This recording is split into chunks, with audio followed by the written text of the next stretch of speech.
Here we go on this Friday from the national headquarters of RT America here in our nation's capital. Hello again, everybody. I'm Rick Sanchez. I want you to start by taking a look at this video.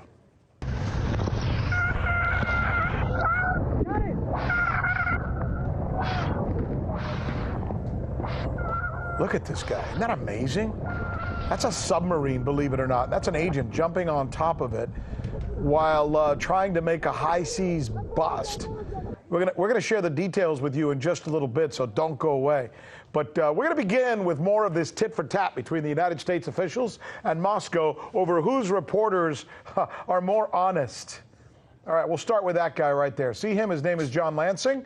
He had something called U.S. Global Media, which is in charge of the effort to go around the world making sure that people see stories from our American point of view.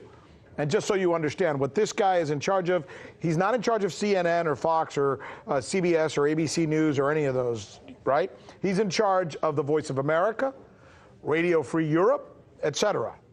Now, some people would say it's our American version of propaganda established to combat the Nazis in 1942 and then used as well against the Soviets. Regardless, that's what he is in charge of. Of course, the Nazis were defeated, and the Soviet system is also gone. And that creates a problem for an agency that gets hundreds of millions of our tax dollars to combat our enemies, right? It's like, what do we need? Enemies. In other words, they need an enemy, whether it's a real enemy or an exaggerated enemy, to be able to keep cashing that check from the government.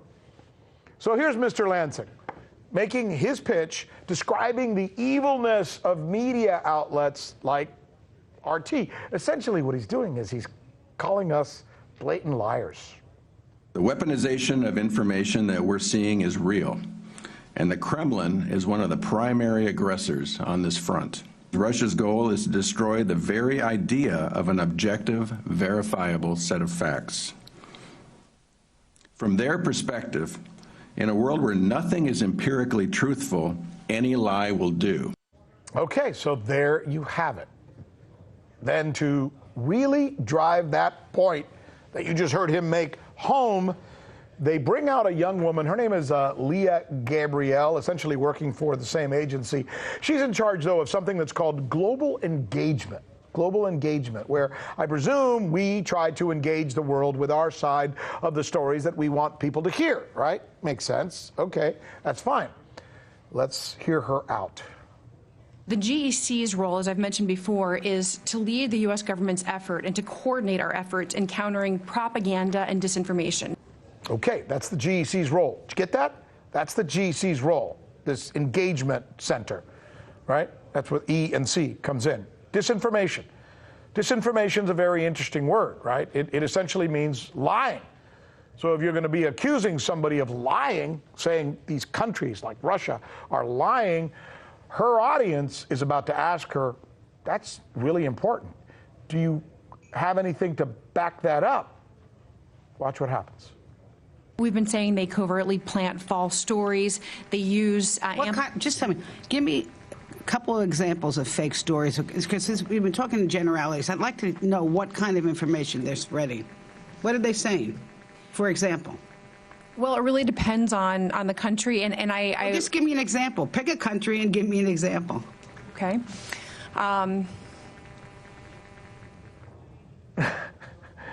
You almost feel sorry for her, right? Sometimes it's not what you say. It's what you don't say that says it all. This is the News with Rick Sanchez, where we believe it's time to do news again. I kind of hate to be put in this situation where we have to defend what it is that we do, what I do. But then again, it's not every day that you get called a liar. That's a pretty strong word. Think about it, liar. So let me just once again, for the 20th time on this show, say this. I invite anyone to come to our studio here in D.C., spend some time with us, attend our editorial discussions. Come see us. We're here. The door's open. listen to us argue about the merits of the stories that we put on the air, see the diversity of opinion that exists in this building, left, right, center, people from different countries, different races, speaking different languages. It's kind of cool. You'd have a blast here if you came here and you wanted to do a story about what we're doing.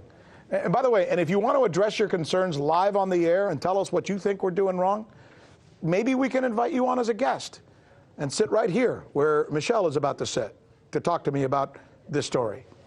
Look, I mean, let me just be really transparent with you, okay?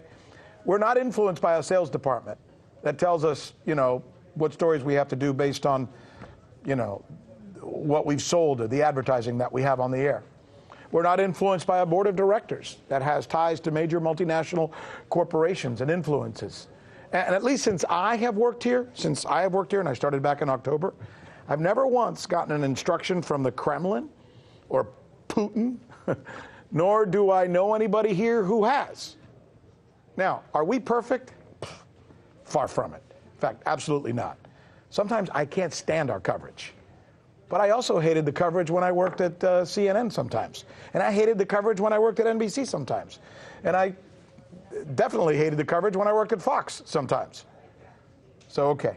With that said, here is news with Rick Sanchez correspondent Michele Greenstein, whose coverage I generally like. Why, thank you. I should hope so, because we share coverage. I just thought I'd throw that in there. This is interesting that he's making these accusations about RT in specific, but all Russian media in general. That's right, Russian disinformation, right, coming from the Russian government specifically. So this was occurring on Wednesday at a U.S. House Appropriations Committee hearing. So let's actually take a listen to Nina Lowy. She's a U.S. House representative. Let's listen to her speak about what she calls these Russian disinformation campaigns. Okay. Russia and others who do not share our values continue to utilize communication tools from traditional print to social media to targeted ads to do harm. Russian interference in the 2016 election was perhaps the most resounding wake-up call to this threat. So she's part of this Washington consensus. Democrat, right? That happens to be a Democrat, that's right. Yeah, but no, the only reason I say that is because if Trump had lost, then the Republicans probably would have been saying the same thing. Right, you could say that the Russian interference narrative definitely absolves the Democrats. That's one thing, it definitely serves that purpose. Another thing it does, though, is justify this increased control of information, right? We're seeing this happen a lot across social media, all based on this Russian interference narrative. That's a really good point. So essentially, her committee appropriates millions, right? And they're like, hey, we're giving you this money, is it effective? So this is what she's demanding from the people who are testifying. And those testifying, of course, their goal is to increase their budget in any way they can, right? So let's talk about the way that the U.S. government is appropriating these millions of dollars. For example, we have the U.S. Agency for Global Media, which receives $108 million just in the fiscal year of 2019. And we also have something called the Global Engagement Center, like you mentioned in your opening monologue, which is an agency of the State Department, which received over $55 million in fiscal year 2019. So that's $863 million total, right? Let's listen to the CEO of the first of those, the United States Agency for Global Media. Well, I don't know exactly what they invest in RT and in Sputnik and in other Russian media, but I know that it's more than what the United States government invests. Of course, all media in Russian is 10 times, 100 times? I think it's around a 10x factor, absolutely. So this guy, John Lansing, what he is essentially saying is that the Russians are spending gazillions amount of money. 10 times, right? So that happens to be wrong. Like I said, we have his budget alone is $808 million. So stop. Yeah. Apples for apples. Yeah. What you just said, I want to make sure the viewers this is not lost on them. Right. So Russia spends how much? Russia spends on RT, Sputnik, and RIA Novosti combined $440 million in 1 year. And how much does the U.S. spend to do the same thing? So his agency alone gets $808 million in 1 year. But he just said that Russia spends 20 times more than he does. He said 10 times, right? Who knows where he got that from? But it's interesting that he wasn't charged with backing that up in that hearing. He kind of just threw it out there, and everyone on the House committee is like, yes, let's that sounds give him the about benefit right. of the doubt and assume that he just thought that, so he just just threw it out there. Right. Well, Maybe he's not lying. It kind of looked exactly like that. It looked like he made it up on the spot. But the U.S. Agency for Global Media, let's talk about his organization that he's the head of.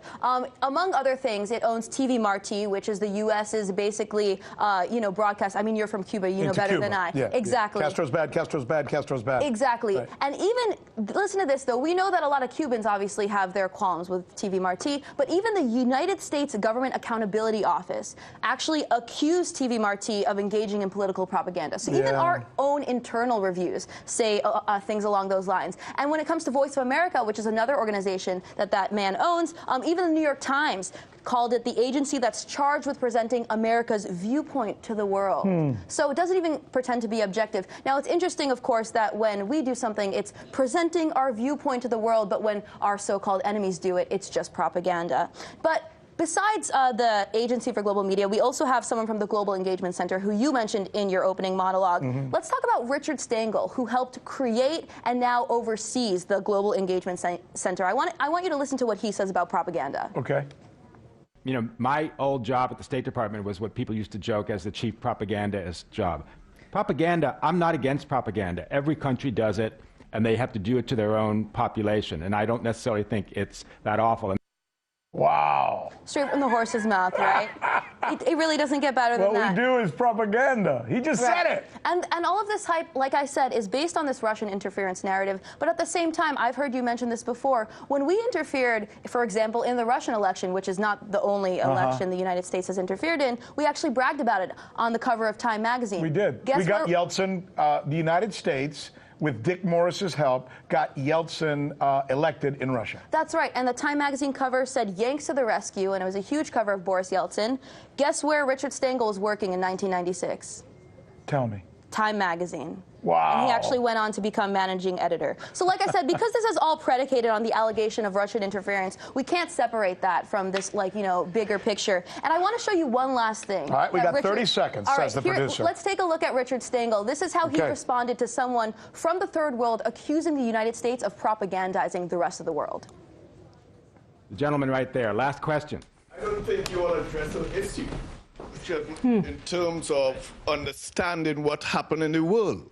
Because what is happening in America is what the United States flipped on the global south and in the third world, which we live with for many, many years in terms of a master narrative that was and still is propaganda.